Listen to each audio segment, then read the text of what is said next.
Hiwaga nga mati Papa Carlo!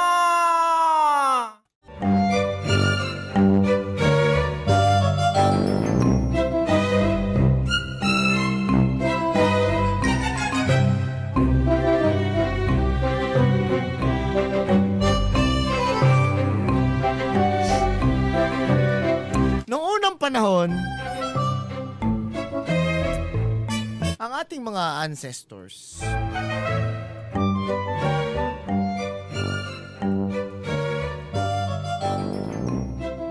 ay nakahiga lang sa sahig. Papag. Banig. Ganyan lang ang style ng pagtulog. Ang tanong, sino nagsabi na dapat gumawa tayo ng maayos na higaan? Gumawa tayo ng kutsyon. Gumawa tayo ng kama. Higaan. Saan ba na-invento ito? Alamin natin ang pinagmulan at ang totoong kwento. Totoo nga ba? Malalaman natin lahat yan. Wala nang aalis, sit properly. Makinig at matuto. Ito ng alamat hatid ng Potpot and Friends, ang #1 show every morning.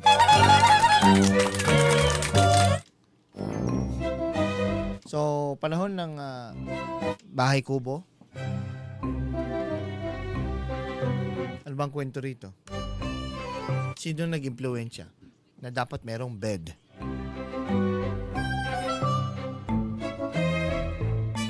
Sinong nagsabi na dapat may higaan?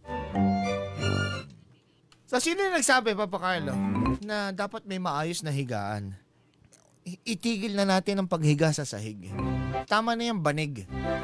Banig yung kinagisnan ng sa Bahay Kubo, di ba? Banig. Okay, sige, kwento. Nung unang panahon, wala pa talagang kama. Lahat ng tao ay natutulog sa sahig. Diretso banig, walang unan. Diretso banig na, walang unan, walang kutsyon.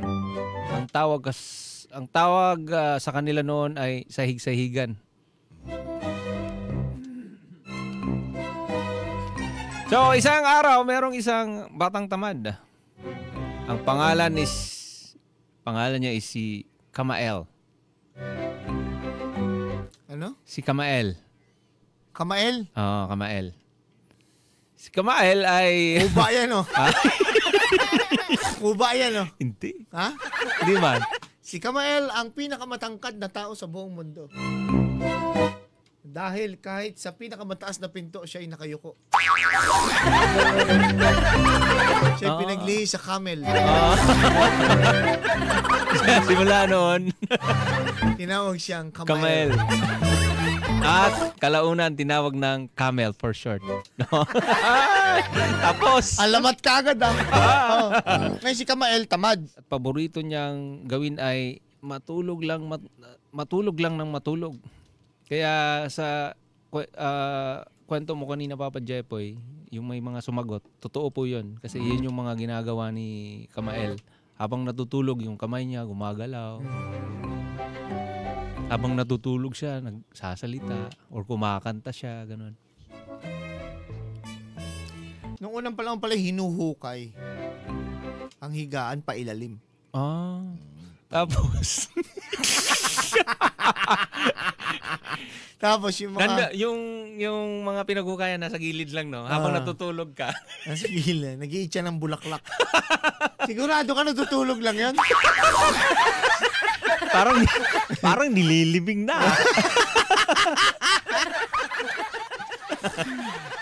So ayun, Papa Jepoy, ang hilig lang ni Kamael ay matulog ng matulog mula umaga hanggang maghapon. Pati sa gabi, tulog. At minsan parang habang kumakain, natutulog pa rin, Papa Jepoy. Parang yung silbi na lang niya sa mundo, parang ewan ko. Parang ano na lang eh. Huminga ka pa, parang ganon. Puro siya tulog ng tulog, Papa Jepoy. Anyway, Nang dahil sa kakahiga niya sa sahig, nasaktan na ang likod niya. Dahil puro lang siya higa. Eh naisip niya, paano kaya kung may malambot na lalagyan ng katawan ko habang natutulog?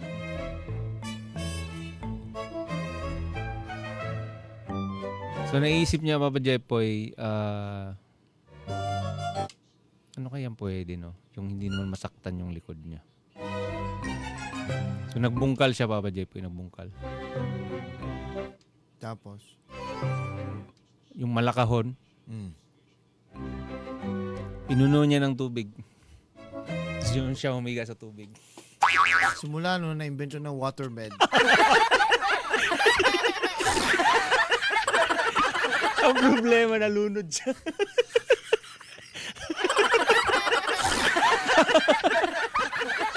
Yun yung pala kauna-unahang waterbed.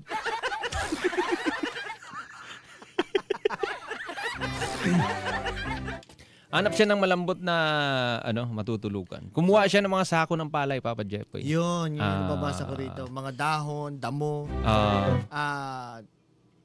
nyog, dahon ng nyog.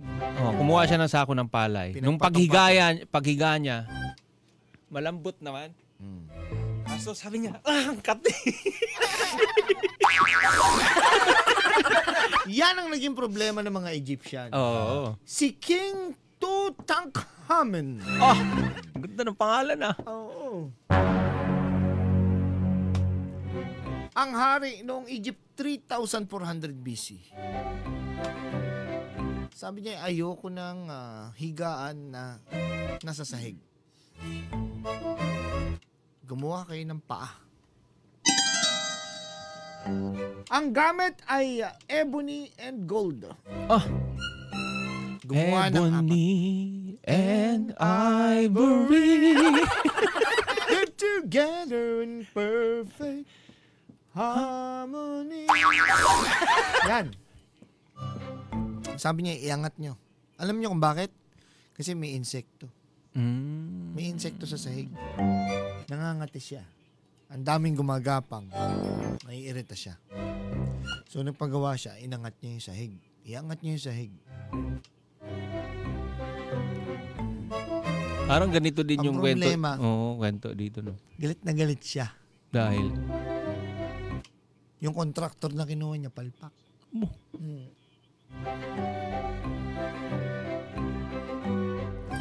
Ginawan nga siya ng sahig. Inangat. Sabi, boss, gusto mo nakaangat? Inangat talaga. Ang problema, sobrang taas, nakadikit sa kisame. Sabi, haba naman yung masyado. Tapos yung kisame niya, yero. Sabi, para ako nasa oven.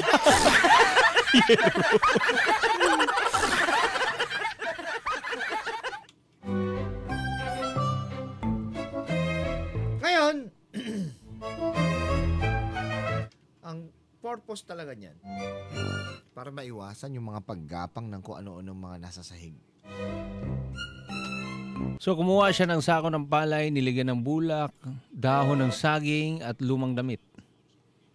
So pinatungan niya ito ng kumot at boom. Nilagay sa taas ng sahig at humiga. Nung ginising siya ng nanay niya, ang sabi, "O Kamael, ano yung hinihigaan mo?"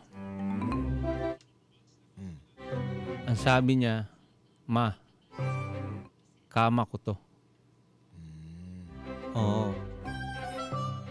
Sabi niya, "Ma, kama ko to." Nakita siya ng nanay niya Oo. sa kama. Ang ganun, no? Ang takas yung damit, no? Nahuli siya, no? Nakaganon, nakaipit yung baba. Oo. Kaipit. Nakaipit. Tapos, yung cellphone nakatagilid. Nakatagilid. Alam na. Oo. Tapos may mga tissue. Kyle, anong ginagawa mo? Ano yung hinihigaan mo? "Ma, kama ko to," sabi niya. At mula noon, tinawag na nilang kama ang imbensyon ni Kamael. Drawing mo na. Ha? Drawing mo na. Nagmamadali kami. Drawing mo na. Kauna-unahang kama. Tingin. Kama. Tama.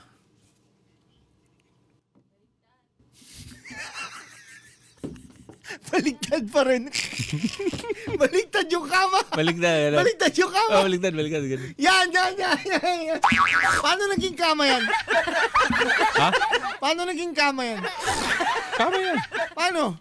Tingnan natin kung marunong to gumamit ng kama. Ayan, ayan. Dear Papa Jepoy. Tapos kama.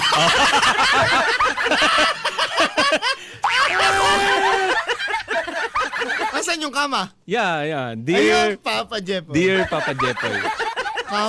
Kama. Tawagin mo na lang ako sa pangalan. Kama. Dear Papa Jepoy. Kama. Sabi sigurado ka kama, hindi kilay.